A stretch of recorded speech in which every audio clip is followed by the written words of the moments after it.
नमस्ते। मैं ज्योति नाइक। ज़िंदगी है, चलती है स्त्री और पुरुष दोनों के साथ, लेकिन एक आम शिकायत होती है। स्त्री कहती है हमारा जीवन पुरुषों से ज़्यादा तकलीफ दे होता है। पुरुष कहते हैं हमारा जीवन स्त्री से ज़्यादा तकलीफ दे होता है। दोनों का व्यक्तित्व अलग अलग है, दोनों की जिम्मेदारियां अलग अलग हैं, लेकिन फिर भी कहीं ना कहीं स्त्री का जीवन शायद ज़्यादा तकलीफ दे होता है। समाज के नीति नियम, बनाए हुए कायदे कहीं ना कहीं स्त्री को ज़्यादा तकलीफ देते हैं, और इसी के ऊपर मेरी रचना है और शीर्षक है जवाब की प्रतीक्षा। मैंने एक बार ईश्वर से पूछा, क्या तुम मेरे लिए कुछ कर सकते हो? ईश्वर ने कहा, कहो। मैंने कहा, कुछ दिन के लिए मुझे पुरुष बना दो और पुरुष को नारी बना दो। मेरे मन में काफी प्रश्न हैं जो मुझे उस पुरुष से पूछना है जो नारी बनेगा। मुझे उससे पूछना है कि नारी जो हमेशा से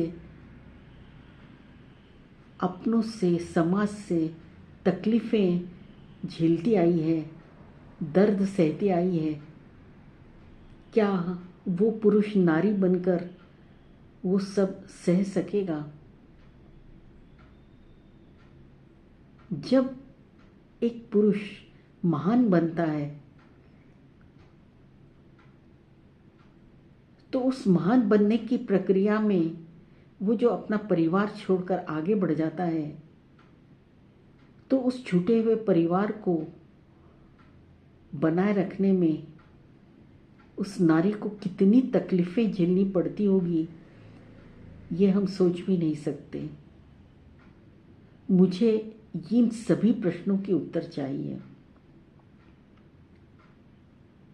मैं उस पुरुष से पूछना चाहती हूँ, क्या वो सीता बनकर वनवास सह पाएगा? क्या वो सीता बनकर अपने ही पति द्वारा ठुकराए जाने का दर्द सह पाएगा?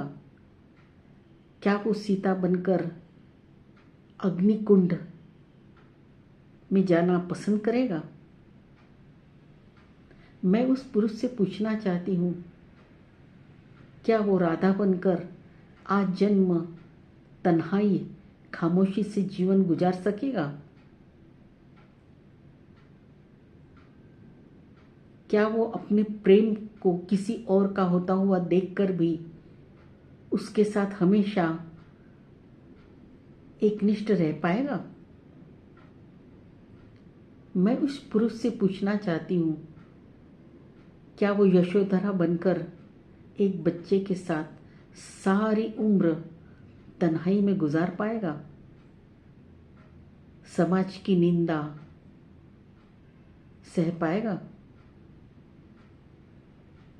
ये जो सवाल है, ये मुझे उस पुरुष से पूछना है जो नारी बनकर मेरे सामने आएगा। जानती हूँ